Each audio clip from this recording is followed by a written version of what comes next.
Can anyone answer to me why he's not going to prison immediately? Because he seems to have this power where it's like, all right, you're guilty of a heinous crime. Just pay her and da da da. That sounds a bit dodgy to me. That sounds a bit suspicious. Without the clone, back on YouTube, better get to subscribing. There's no match for the bars I'm providing. Accepted, have to get returns for the love that I've invested. Simple formula, do the same as all the bested. Backed by popular demand, most requested. This is Knux.nke, and you're currently locked into Knux.nke TV. Now, in fighting news, Mr. McGregor, Conor McGregor has been found guilty in a civil suit in Ireland of raping a woman. Not just raping her, obviously, like, when we get into it, it's not nice, do you get me? It's not what you want to hear from a supposed elite level athlete, do you get me? He's been found guilty and had to pay over £250,000 or euros to the victim. She's been proven right in court. She's had a day in court and everything like that. And yeah, Conor's looking mad right now. Like, I don't see him getting back into the UFC. I don't see Dana White calling him because that's going to look bad on the brand. And you know what I mean? Some people may say, oh, but they've got other rapists. But this one's kind of different. Like, this is supposed to be your biggest star. And if you're seen to be promoting that and getting involved in that, we'll have to see that one, innit?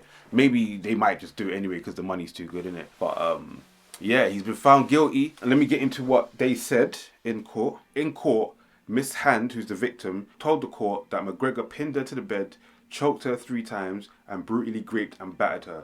The civil court jury was told she was left with extensive injuries, including purple and blue bruising along her hands and wrists, a bloodied scratch on her breast, and tenderness on her neck. But lawyers for the fighter contested the lawsuit and accused her of attempted extortion. Now, let's live in the reality for a second, yeah, where he's actually getting extorted. It's very hard to get rid of this tag, yeah? And obviously you're going to have to, if you're trying to appeal that or whatever, you're going to have to build the best case in the world, innit, to obviously get it proven and that you were actually innocent. But the way it's looking with the evidence and the fact that he's lost this case and just his general demeanour in public, like you obviously saw when he was champion that he was very boastful about it, which is cool. I'm not saying it's wrong to be boastful about it. But was he doing that to hide something? Because when you've got money, you're supposed to be able to get all these women in it. And maybe just not being able to get the women kind of made him vex or mad or something like that. You get me? So I'm just speculating right now. I'm not saying this is what he actually did. But he's been found guilty, so there is really no defending him until he gets an appeal and is able to prove himself wrong. But at the moment, Irish Twitter accounts are basically coming out against him, saying that, you know what I mean, he doesn't represent Ireland. These are people that were his biggest fans. Do you get me? If they're coming out and saying he doesn't represent them no more, that's big, because now you've gone from the most popular athlete in the world at one point to now the most hated in the world. Do you get me? And yeah, there's probably no coming back for that. People are saying that his wife might take the money now. She was just waiting for this moment now. She can get the divorce and take the money.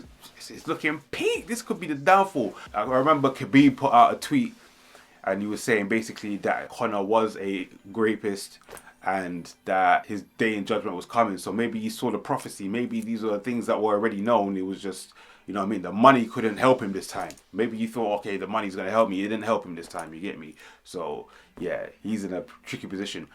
Can anyone answer to me why he's not going to prison immediately? Because he seems to have this power where it's like, all right, you're guilty of a heinous crime. Just pay her and da da da. That sounds a bit dodgy to me. That sounds a bit suspicious to me. I don't know. Let me know if you think the same thing. But I'm thinking that anyone else, you get convicted of that, you're going straight to there. Do you get me? So we're going to have to see how that one goes. Will he come out and contest it? Will he say, oh, you know what, she's lying and that, and here's the proof? We don't know. It's not looking great. I'll tell you the truth. It's not looking great, man. And it's actually feeling kind of icky talking about the story now because, do you get me? Man don't want to be basically promoting men hitting women and that, especially if you're like, you're supposed to be the champion, a role model and shit. Like, it don't make no sense, you get me? So he's going to get his judgment in the public eye. He's already had it in court. If he appeals, I don't see him getting this off. Anyway, like, I think you're stuck with this forever, mate. Do you know what I mean? Like, don't do any promos and flipping fighting or anything, but that's mad. I think it's over for your guy, but we'll see how it unfolds. Anyway, let me know what you think down below. Very sad topic, but leave your comments down below. Let me know what you think. It's been Knux, Knux.nkemedia TV. Without the clone, back on YouTube, better get to subscribing. There's no match for the bars I'm providing. The revolution's way past televising. These smoke and mirrors look so mesmerizing. They say I'm deep, want me to dumb it down. Kill 100 niggas with 100